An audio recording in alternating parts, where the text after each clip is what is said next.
So, yung topic today is about simple living.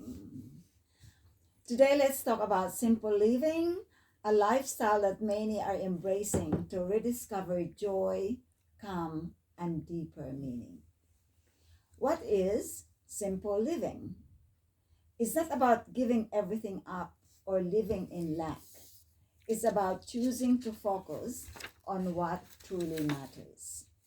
It's letting go of the excess, such as clutter, busyness, unnecessary spending, and toxic expectations, and making room for peace, purpose, and presence. Simple living is about choosing less so we can experience more. More peace, more time, more gratitude, more connection, and more freedom. Some people live simply by downsizing their homes, reducing their debts, decluttering, or slowing their schedules to make space for rest and relationships. Others grow their own food, live off grid, or pursue work that aligns with their values rather than chasing money or status. But does simple living mean a smaller life? Not at all. Simple living is a lifestyle focused on minimizing unnecessary stress, possessions, and commitments to focus on what truly matters, such as relationships, purpose, well-being, and peace of mind. It's not about deprivation, but about intentionality, choosing quality over quantity and depth over clutter. So, what are the core principles of simple living? These are decluttering and minimalism, owning less and valuing what you have. Financial simplicity, living below your means and reducing debt. Slower pace, prioritizing time, rest, and mindfulness over busyness or full schedule, full calendars. Intentional consumption, being mindful of purchases and reducing waste. Purpose-driven choices, focusing on meaningful work, family, faith, and passions. Okay, what are the advantages of simple living? You have more peace and less stress. A clutter-free life leads to a clearer mind. Financial freedom. Spending less means saving more and reducing debt. Time for what matters. You have more time for relationships, rest, and creativity. Fourth one, improved mental health.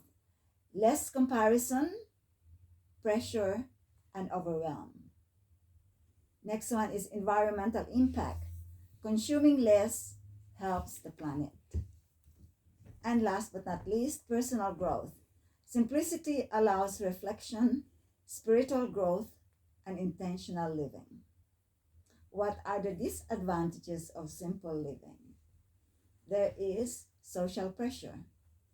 Others may not understand or support your lifestyle.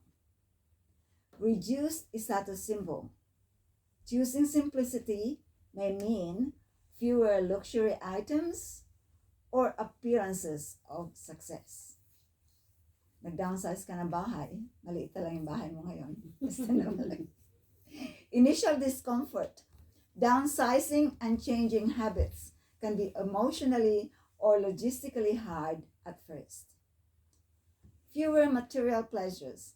If not balanced, you might miss some conveniences or fun experiences. And slower career growth sometimes. Choosing a simpler job or lifestyle can slow traditional career progress. So let's have examples of influential people who embrace simple living.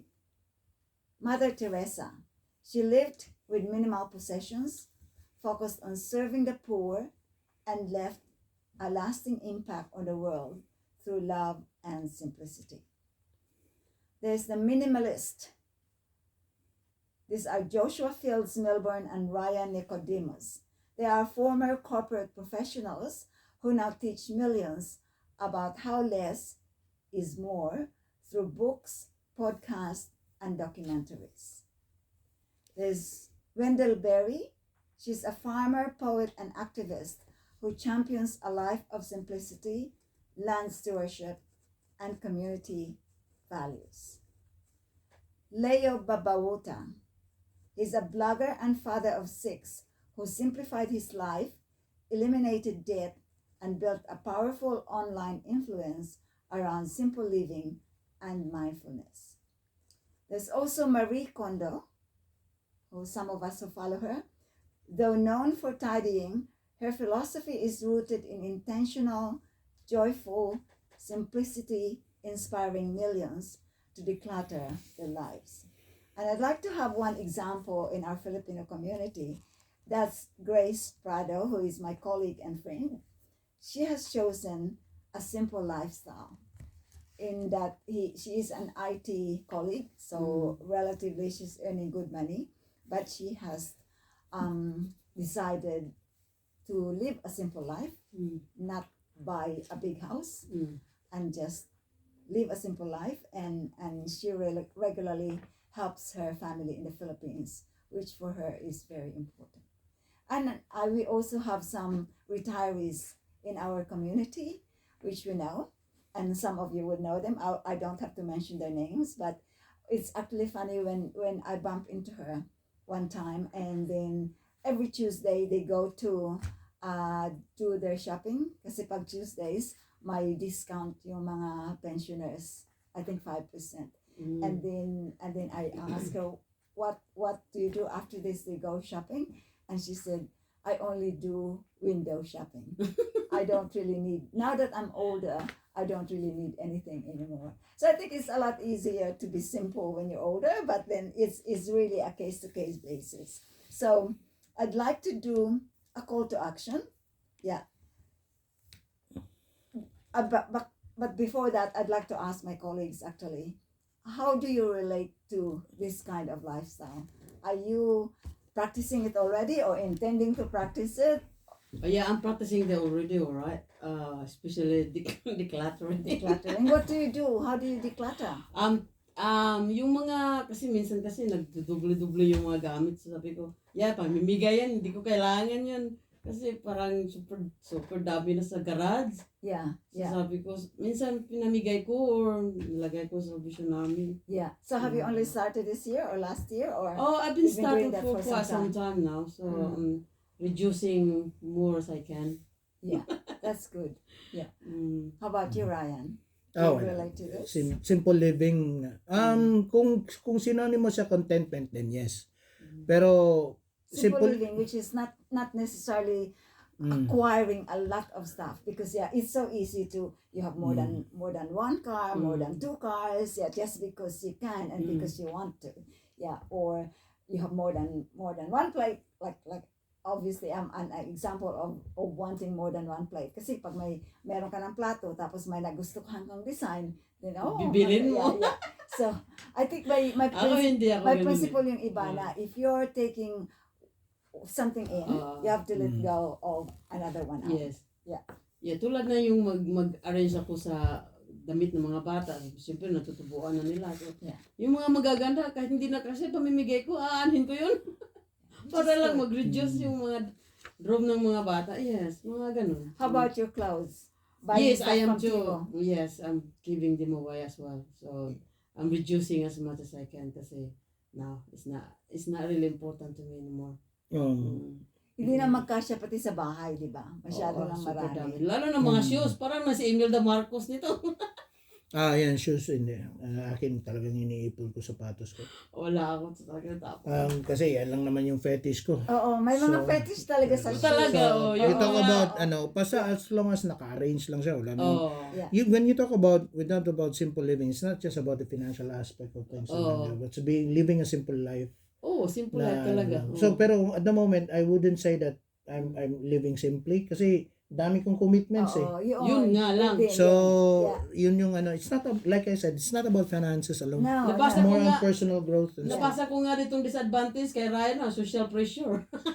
Hindi, ayan, No. social pressure, it's about, ang ibig sabihin ng social pressure, it's about other people not understanding your simple living. Yeah. Like say for example, Katulad nung sinabi natin Kinnie ba kay Grace Prado, kaya nga napatawa ako kanina eh. Yeah. Kasi meron siyang dinagdag na comment na napatawa ako. No offense, te. Ang ano nun na sabi niya, Grace Prado it's an example of simple life. Tapos, ang laki ng sweldo niya. Binanggit niya kasi yung sweldo. Kaya napatawa ako. Dapat hindi na niya binanggit yun. no. Because simple living doesn't mean your anong tawag dito? Na poor. Yeah. Simple living is really choosing na simple lang yung buhay mo. Kasi being an IT person, malaki talaga yung sweldo. Regardless of malaki kang sweldo. Like nurses, for example, malalaki na yung, even teachers, malalaki na yung sweldo nila. So it doesn't mean, simple living doesn't mean you're poor. What I'm implying is because you interjected a particular word that made the perception different. No. That's because simple living doesn't mean you lack something. Or you deprive yourself of something. Hindi, it's not about them. It's about the perception of the third party listening to you. Oh, okay. So I just want to clarify that simple living doesn't mean na tinitipid mo yung sarili mo. Simple living doesn't mean na mahirap ka. Simple living means you choose not to be accumulate not extravagant or anything like that. Or not to choose like not to choose to have branded stuff all the time. Like yung kotse mo, dapat Mercedes-Benz lagi. Or what. But you choose to balance it. Kung ano talaga yung gusto mo sa buhay. Where you That's want what to I'm spend saying. your money on. Given an example, sino ba yung may-ari ng Facebook? Sino yun? Mark Zuckerberg. Tingnan mo naka-t-shirt lang siya lagi. Pero it doesn't mean na poor siya. Napakayaman niya. Billionaire siya. Billionaire siya. Pero naka-t-shirt lang siya lagi, no? Hindi, kasi yun yung lifestyle. It's It's about lifestyle. It's not about simple living anymore. It's just about the lifestyle. So, merong talaga mga tao din that they do live simple living and yet they wear suits because it has to reflect of their dealings kasi. So, it's not, ang simple living there is trying to be a minimalist. Yung to keep it simple ba? So, pero dahil tawag siya ng circumstance, like let us say a CEO for instance, who, like he enjoys reading a book on a beachfront that he owns. That's simple living. Yung nagbabasa lang siya ng libro doon sa beachfront niya. Pero mayaman siya, may mansion siya. Kagaya na sinabi ni Ryan na sa kanya, yung lifestyle niya ngayon, hindi simple. Because his calendar is full. So it's not about the money side of things. So his calendar is full. That is a very complicated lifestyle in a way. Kasi nga, back-to-back yung meetings mo or ang dami yung ginagawa.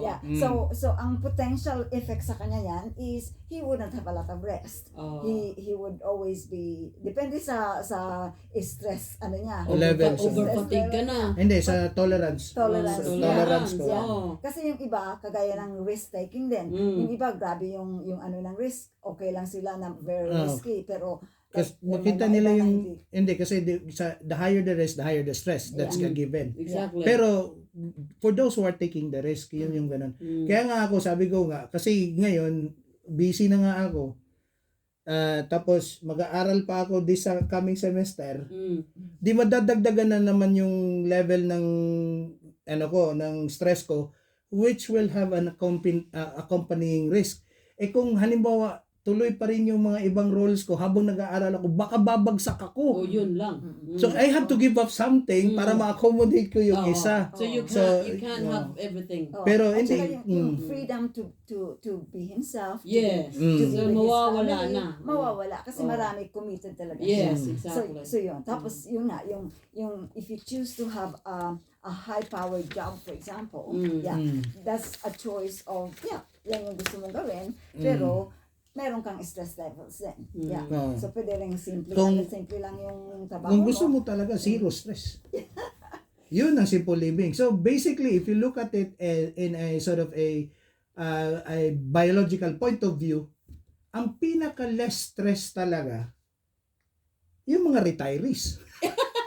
Yung talagang ano. Wala nang gagawin. Yeah. But that in a way then, it wouldn't be, depende din sa lifestyle ng tao. It becomes, if they're not bored with that kind of lifestyle, then imagine wala kang gagawin. Yeah. Unless na meron kang mga community events, yes, exactly. you're active. And because part of Active in a community. Because it doesn't mean na retired ka na, you stop growing or you stop learning. Yeah. Otherwise, life will become a bore. And Hindi, yun nga yung simple living. Just preoccupy yourself but not the same things that you've done over the last 50 years of your life. Yes. Yun yung point eh. Change.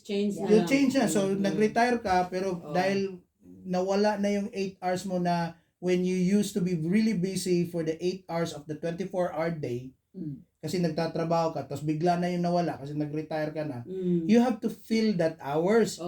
Pero hindi pa rin magtrabaho. Sabi niya, part-time lang ako. Ganun naman yung sagot ng iba. Para hindi ako mabore. Hindi ma-bored. Na, lipat ka ng ibang So, not the same job. Probably do a different job. Na less stressful siya. That would be something to look for. Yes. May kilala tayo na dati, we won't mention his name, but dati siyang teacher, for example. He could have continued becoming a teacher or a principal, but then that is such a stressful job dahil marami siyang ka-engage yung mga teachers, yung mga parents. That's very stressful. So at the time na retirement age na siya, instead na mag-retire siya, nag-downsize siya in relation to a job na simple lang. That's right. Hindi na principal. So, yung social pressure doon, magtataka ka, bakit, dati principal to, bakit ngayon ganyan na lang yung trabaho niya. But that's Hindi, kasi yung attachment ng social pressure, especially in Filipino culture, why did you give up a high-paying job? Yeah. So some of them, they don't know why some people doing that. Pero It's hindi, because, kasi depende din sa iba. Alam ko kung sino tinutukoy ni Ate Kinnie. Pero ang nun, yung nagpalit nga siya ng occupation, pero ang dami pa ring stress. Marami bang stress yung trabaho niya? Kasi nga, nagkasakit din siya.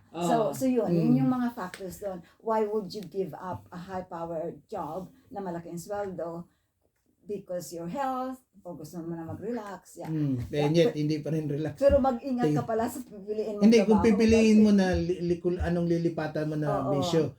Kasi sometimes kasi inherent din, it's not just for Filipinos, including Kiwis din, na gusto kasi nila, kasi in this day and age now, yung pension mismo na natatanggap ng mga retirees natin, hindi na sapat eh. Hindi na kasya. So, kaya napipilitan sila ngayon na magtrabaho ng part-time. So, and then of course, even though they may live a simple life, like katulad yan, yung retiring isa, na tayo, anytime, we can go to the supermarket and do our groceries. Sa kanila, para makatipid sila, they go on Tuesdays para magamit nila yung gold card nila. Kasi wala na silang ini-expect na pera na pumapasok every fortnight. And then, meron yung pension nga nila. Pero that was it. And they feel that it's not enough. Depende din kasi sa lifestyle. So, kung halimbawa, parang kung sa Pilipinas pa tayo, nasa syudad ka, lipat ka ng bukid. Probinsya. Kasi nakamura ka doon. Another option actually is ganon. Yun, may kakilala tayo. May kakilala tayo na nandito sila, pero lumipat sila ng Philippines to stay there. Kasi nga, mas mura sa atin. But that would be another topic that you probably can. Kilala ko mga yan. Kasi nga, ang sabi nila, which is really good, mura doon. Yun lang, yung risk na pag nagkasakit, you have to decide, pumunta ka kagad dito sa New Zealand. Because easily, to live there, you only need like, at most, 500 New Zealand dollars for the whole month. Lahat na yun. Utilities mo, electricity, gas, whatever, food. That's a month, $500? That's not much. Yun nga. Kasi yun yung kagandahan ng power ng money ng New Zealand. Pero ginagamit mo sa Pilipinas. So there's another one though. Pero hindi kasi kasama doon yung mortgage eh.